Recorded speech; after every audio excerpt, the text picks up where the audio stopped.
Assalamualaikum warahmatullahi wabarakatuh. Kami dari kelompok 10 Bahasa-bahasa spesifik Al-Quran. Saya Dewi Sasyatul Izati dengan NIM 110401201002. Nama saya Dewi Sesal Putri Artanti, NIM 110401201003. Saya dengan Dianovita Ramadhani dengan NIM 110401201004. Dalam bahasa spesifik Al-Quran akan dibahas yang pertama Qasam Al-Quran, yang kedua Qasas Al-Quran, dan yang ketiga Amsal Al-Quran. Yang pertama adalah Qasam Al-Quran. Qasam Al-Quran adalah salah satu dari ilmu-ilmu Al-Quran yang membahas tentang arti, maksud, rahasia, dan hikmah sumpah-sumpah Allah yang terdapat dalam Al-Quran. Qasam dapat pula diartikan sebagai bahasa Al-Quran dalam menegaskan atau menguatkan suatu pesan atau pernyataan dengan menyebut nama Allah. Sebab dari Qasam Al-Quran, yaitu latar belakang terjadinya sumpah. Allah bersumpah dengan sesuatu disebabkan sebagian manusia mengingkari ataupun mereka menganggap remeh sesuatu. Kenyataan yang demikian menjadi sebab bagi Allah untuk bersumpah. Macam-macam qasam. Qasam itu ada kalanya zahir atau jelas dan tegas, dan ada kalanya mutmar, yaitu tidak jelas atau tersirat. Zahir adalah sumpah yang di dalamnya disebutkan fi'il qasam dan muqsambihnya, yaitu disebutkan alat untuk bersumpah dan disebutkan sesuatu yang dipakai untuk bersumpah. Dan yang kedua adalah mutmar. Mutmar yaitu di dalamnya tidak dijelaskan fi'il qasam dan pula muqsambihnya, berbeda dengan zahir. Contohnya pada surat Ali Imran ayat 186, kamu sungguh-sungguh akan diuji terhadap harta dan dirimu. Maksudnya, demi Allah kamu sungguh-sungguh akan diuji. Unsur-unsur qasam ada 4, yaitu muqsim atau pelaku sumpah, muqsambih atau sesuatu yang dipakai untuk sumpah, fi'il qasam atau alat untuk bersumpah, dan muqsam alaih atau berita yang akan dijadikan isi sumpah. Tujuan dari qasam Al-Quran. Kalimat sumpah dalam Al-Quran bertujuan untuk memberikan penegasan atau pengukuhan atas informasi yang disampaikan dalam suatu pesan atau pernyataan dengan menyebut nama Allah atau ciptaannya. Dengan kata lain, tujuan sumpah adalah untuk memperkuat pemberitaan kepada orang lain yang mungkin akan mengingkari kebenarannya, sehingga pemberitaan tersebut dapat diterima dengan yakin. Yang kedua, qasas. Qasas Al-Quran merupakan kata yang tersusun dari dua kalimat yang berasal dari bahasa Arab, yakni dari qasas dan Al-Quran.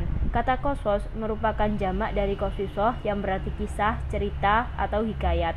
Kisah Al-Quran itu merupakan informasi dari Al-Quran, yakni dari Allah yang terdapat dalam Al-Quran untuk seluruh manusia yang mau menjadikan Al-Quran sebagai petunjuk hidup.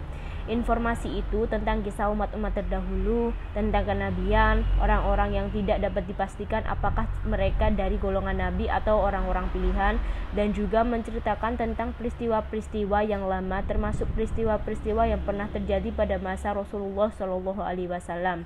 Jadi, kisah Al-Quran itu berisi pelajaran bagi manusia untuk membawa kepada petunjuk agama yang akhirnya manusia sampai kepada jalan keselamatan dunia dan akhirat.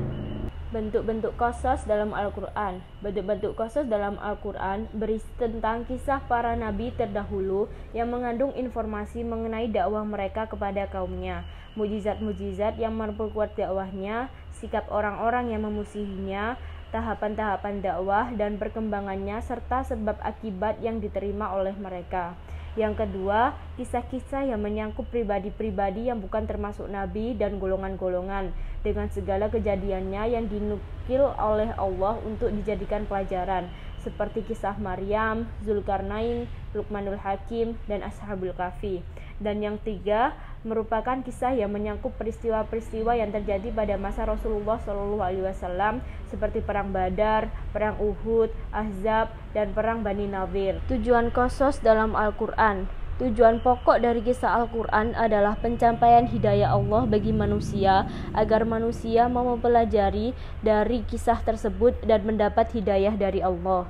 Salah satu tujuan Allah menyampaikan kisah adalah agar manusia mau berpikir dan mengambil ibrah. Kisah dalam Al-Quran bukanlah suatu cerita yang hanya bernilai sastra yang sangat tinggi saja, tetapi juga merupakan salah satu media untuk mewujudkan tujuannya. Pengertian Amsal Al-Quran. Amsal adalah bentuk jamak dari kata matsal dan kata mitsal yang berarti misal, atau perumpamaan atau sesuatu yang menyerupai. Sedangkan secara terminologis, amsal adalah suatu ungkapan perkataan yang disampaikan dengan perkataan yang lain untuk memperjelas salah satu yang lain. Amsal Al-Quran muncul dalam bentuk singkat, padat, memikat, dan syarat makna, karena ia sama dengan ungkapan peribahasa dalam bahasa Indonesia. Macam-macam amsal dalam Al-Quran. Secara garis besar, amsal Al-Quran terbagi menjadi 3, yaitu amsal musarroh, amsal kaminah, dan amsal mursalah. Yang pertama ada amsal musarrah, yaitu perumpamaan yang jelas. Di dalamnya terdapat lafaz masal atau suatu yang menunjukkan tasybih. Amsal seperti ini banyak ditemukan dalam Al-Quran, misalnya dalam surat Ibrahim ayat 24 hingga 27. Yang kedua ada amsal kaminah, perumpamaan yang di dalamnya tidak disebutkan dengan lafaz tamsil jelas, tetapi menunjukkan makna-makna yang indah dan menarik. Banyak ayat-ayat Al-Quran yang mengandung tamsilal kaminah. Lalu yang ketiga ada amsal mursalah, yaitu kalimat-kalimat bebas yang tidak menggunakan kata perumpamaan secara jelas, tetapi kalimat-kalimat itu berlaku sebagai perumpamaan. Contohnya pada surat Al-Maidah ayat 100. Unsur-unsur amsal dalam Al-Quran. Sebagian ulama mengatakan bahwa amsal memiliki 4 unsur, yaitu wahyu syahbah, yang berarti dari segi perumpamaan. Lalu ada tasybih, yaitu alat yang dipergunakan untuk tasybih.